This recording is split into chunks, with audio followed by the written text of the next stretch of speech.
If you hear it again, don't open the door." Those were the last words my neighbor, Mr. Lawrence, ever said to me.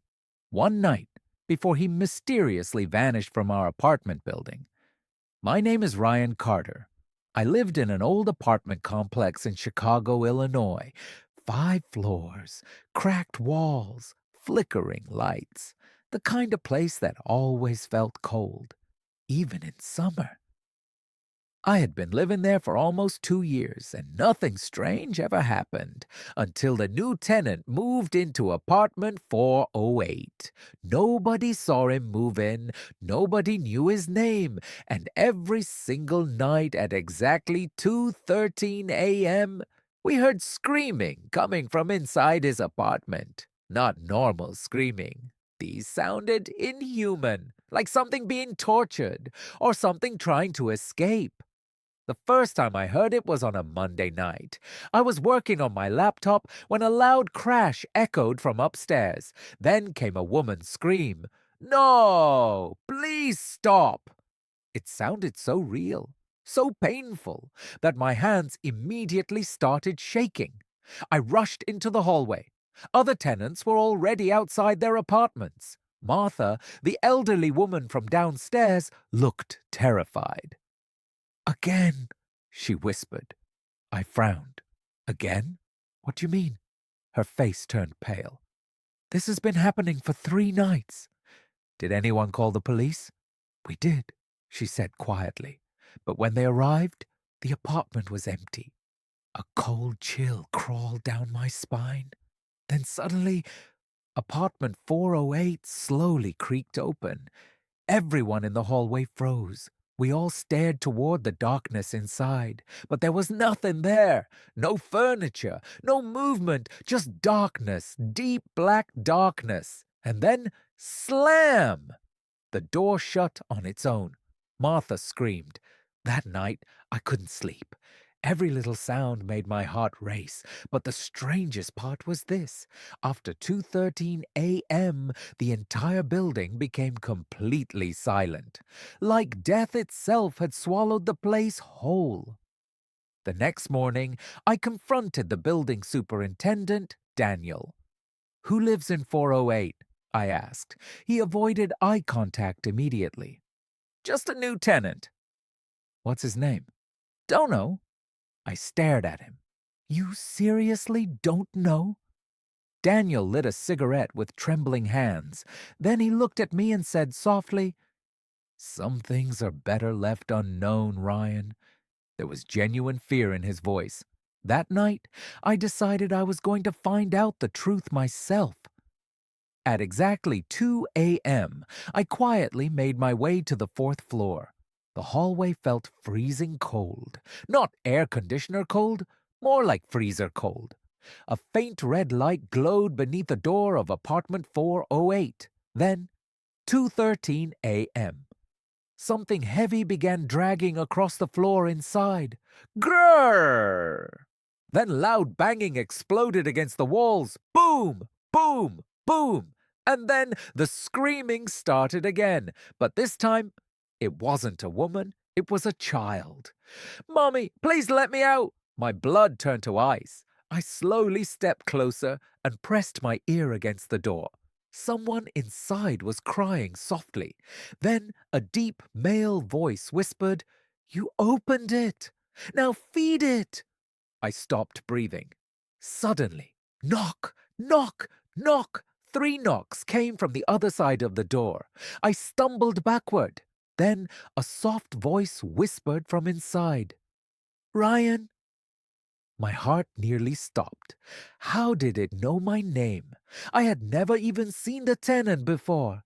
Then something slowly slid out from underneath the door. A photograph.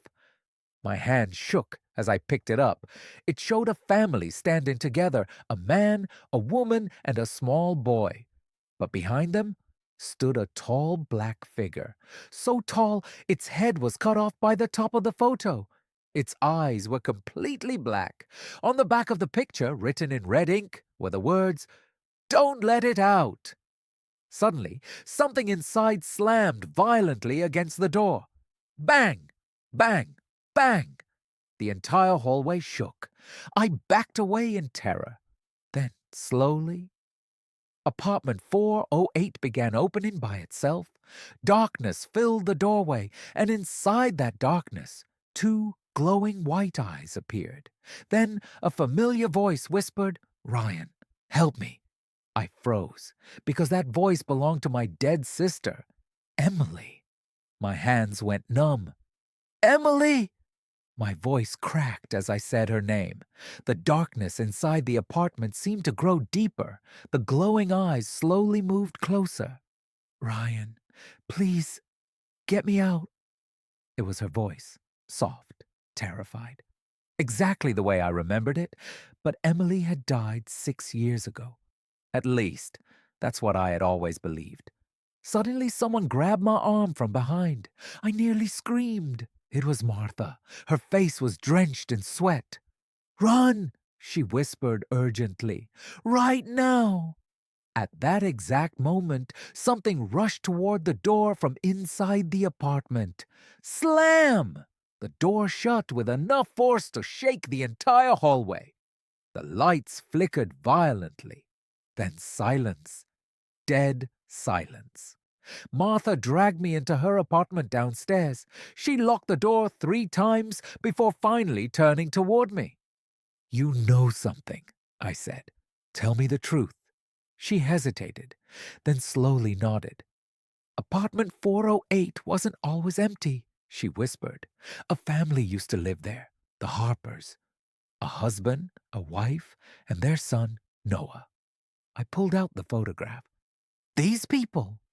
Martha's face drained of color. "Where did you get that?"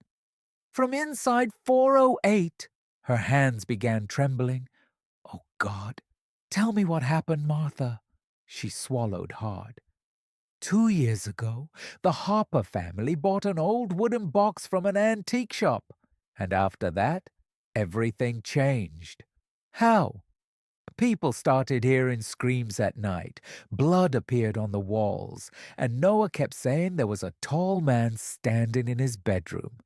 A shiver crawled down my back.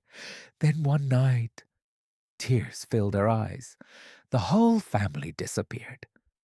The police found nothing except blood and the box.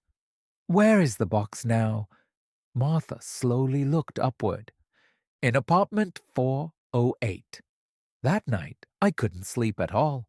Emily's voice echoed through my head over and over, but one question kept haunting me. How did it know my name? At 5 a.m., my phone buzzed with a message from an unknown number. "I saw you outside the door." My hands started shaking. Another message appeared seconds later. "It knows you now." I immediately called the number back. Heavy breathing answered. Then a whisper, "Don't open the box." The call disconnected. The next evening, I found Daniel drinking alone in the basement. The second he saw me, he whispered, "You heard it too, didn't you?" "What's inside 408? Daniel pulled an old rusty key from his pocket. "I kept that apartment locked for 2 years, but last week someone opened it again." "Who?" He stared directly into my eyes. "The new tenant isn't human, Ryan." My stomach dropped. "What do you mean?" Daniel leaned closer. "That thing came with the box, and now it needs a new home." That night, I made my decision. I was going inside apartment 408 for answers, or maybe for Emily. At exactly 2:10 a.m., I stood outside the apartment door holding Daniel's key.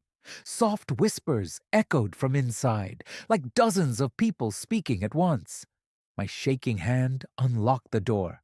Creak! The smell of rot hit me instantly. The entire apartment was swallowed in darkness, but in the center of the living room sat an old wooden box, blackened, burned, covered in strange symbols. Dry blood stained the floor around it, and written on the wall in giant letters were the words, "It only leaves when someone else opens it." My heart beat thundered in my chest. Suddenly, slam! The apartment door shut behind me. I spun around and realized I wasn't alone anymore. Standing in the corner of the room was a tall black figure. Its head touched the ceiling. Its eyes glowed white, and a massive smile stretched across its face. "Emily," it whispered. Then its voice changed. Now it sounded exactly like my sister. "Ryan, please open the box." My hands trembled uncontrollably. Then the box began shaking on its own. Knock, knock, knock, like something inside was trying to get out. Slowly, the lid creaked open, and what I saw inside made me scream. Emily was sitting inside the box, alive, but her eyes were completely black, and she was smiling. "Now it's your turn,"